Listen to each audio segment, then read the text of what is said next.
Un jour, un écrivain génial voulait décrire un homme désespéré. Et après réflexion, il a écrit la phrase suivante: « Il n'avait plus assez de musique dans le cœur pour faire danser sa vie. » Je vous laisse deviner son auteur, mettez vos idées dans les commentaires. Je vous avoue que j'aime beaucoup cette phrase. Il n'avait plus assez de musique dans le cœur pour faire danser sa vie. Alors pourquoi je vous partage cette citation? Parce que la Trinité, c'est exactement le contraire de cet homme désespéré. Pour moi, la Trinité, c'est une danse joyeuse, une fête éternelle qui n'est pas réservée qu'au Père, au Fils et à l'Esprit Saint. Nous sommes tous invités dans cette danse éternelle qui donne de la joie. Alors cela peut vous sembler théorique, désincarné comme définition. Mais cette semaine, j'ai vécu la procession dansante à Echternhardt. Et beaucoup de personnes qui ont regardé la procession ou qui y ont participé se demandent: mais pourquoi ils dansent? Pourquoi on danse? Et moi j'avais envie de répondre: pourquoi pas? La danse, c'est la communion, c'est la joie, c'est l'intimité. Et en tant que chrétiens, nous sommes appelés à la joie, la communion, l'intimité. La Trinité qui nous entraîne dans une danse de la joie. Cela vous semble encore trop théorique?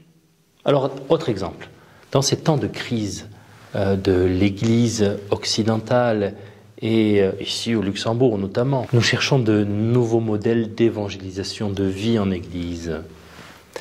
Et j'aime beaucoup demander aux responsables de l'Église ici: mais pour toi, quelle serait une grande joie dans ta mission d'Église? Qu'est-ce qui te rendrait encore plus joyeux? Qu'est-ce qui te donnerait encore plus de joie?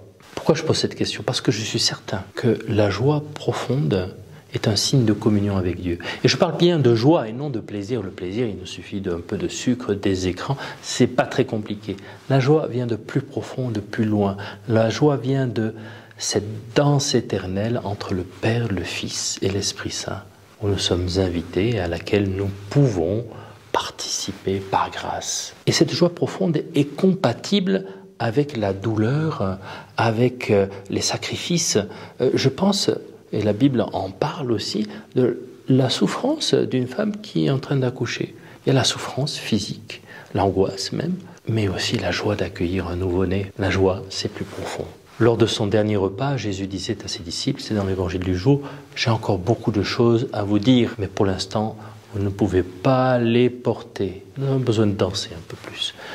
Quand il viendra, lui, l'Esprit de vérité, il vous conduira dans la vérité tout entière. » Alors, chers frères, chères sœurs, continuons notre pèlerinage dansant ici-bas, parce que la joie et la vérité nous sont promises. À dimanche prochain pour une homilie de 2-3 minutes. Sois béni. Le roi de mon cœur soit la montagne qui m'élève, la source qui m'abreuve.